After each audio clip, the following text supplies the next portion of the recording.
دوایەوەی لە هەرێمی کوردستان لە چەند ڕۆژنامە و دەستگای ڕاگەاندنی کوردی و چەند ڕۆژنامەیەکی عەرەبی وا بڵاو کرایەوە کەوا نووری مالکی پێشتر لەسەر داوای دوو سەرکردە یەکێتی نیشتیمانی کوردستان ناردنی موچە و بودجەی هەرێمی کوردستانی ڕاگرت بێت بۆ پشتڕاستکردنەوە و ڕاستی ئەو هەواڵە کورتساد نیوز هەوڵیدا لە نزیکەوە لە زاری مالکی خۆیەوە ئەو زانیاریانە بۆ ڕای گشتی پشتڕاست بکاتەوە.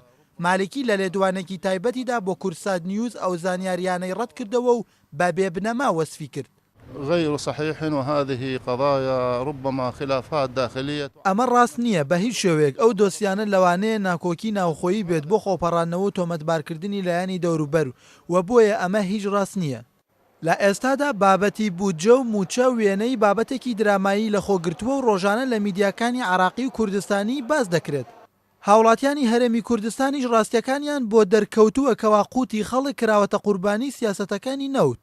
جێگیری سەرۆکۆمار نووری مالکی سەبارەت بێگلایکردنەوەی پۆستی وەزارەتەکانی ناوخۆبەرگری ڕایگەیان دانوستانەکان بەردەوامە و باشتر وایە لایەنەکان پێشەوەی لە ئەنجومەنی نوێنەران دەنگ لەسەر کاندیدەکانیان بدەن لە نێو خۆیاندا ڕێک بکەون باشترە. حوارات مستمرة ويبدو هناك تقارب لا بأس به. دانوستانەکان بەردەوامە نزیکبوونەوەکانیش باشترن تا ئێستا ئەو کێشە بەردەوامە بەڵام لە ڕاگۆڕینەوەکاندا بەرەوپێچوونێک هەیە بۆ ئەوەی زیاتر لە کەسێک بۆ کاندیدی وەزیری بەرگری و دیاری بکرێت و هەروەها زیاتر لە کەسێکیش بۆ وەزارەتی ناوخۆ.